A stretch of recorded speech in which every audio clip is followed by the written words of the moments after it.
Hello guys, pasyal ko kayo dito. Budget meal na pasyalan dito. Ayan. So, style villa siya. May basketball court, may swimming pool. Doon. Doon yung swimming pool niya. Tapos may mga cottage dito. Ayan. Magandang cottage yan, no? Parang bahay kubo. Ayan. Tapos basketball court.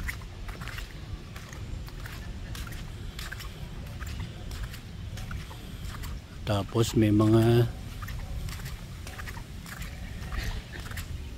bonfire pa siya dito. Pwede ka mag bonfire. Ayan, o. Alright. So maganda yung amenities, oh. May basketball ka na. Pag nag-overnight ka, may bonfire ka dito. Guys, ayan. Ayan, tignan nyo yung mga cottage niya. Ang gaganda, oh. O yan, nasa parang style Tagaytay ka na. Ayan. Ang daming puno. Nature na nature, guys. O.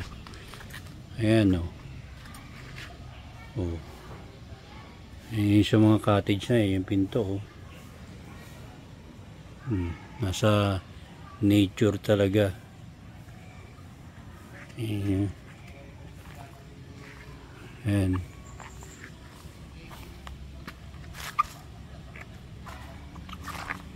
Ayan, may bonfire. Pwede kang mag bonfire dito. Ayan, oh. Hindi po balon yan, ha. Bonfire yan, ha.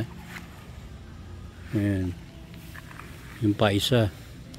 Paisa, oh. Green na green yung grass niya.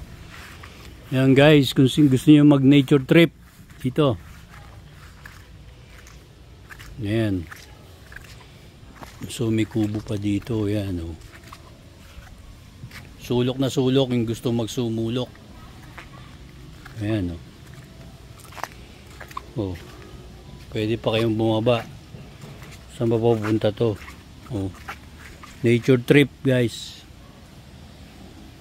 Saan nyo gusto pumunta? May pababa dun. Dun po, bababa kayo dun hanggang dun sa nature. Dami halaman, guys. Sinong gusto mag-tripping dito? Ayan. Nature tripping. Nature ba hanap nyo? Ito pa ang pinakamalaking nest, oh. Wala pa yung ibon. Oh, guys. Ito yung biggest nest dito. Oh. Wala pa yung ibon. Hintayin natin. Baka agila yan. O ano. Ito. Laki ng nest. Oh. Ito. Pugad ng ibon. Ayan.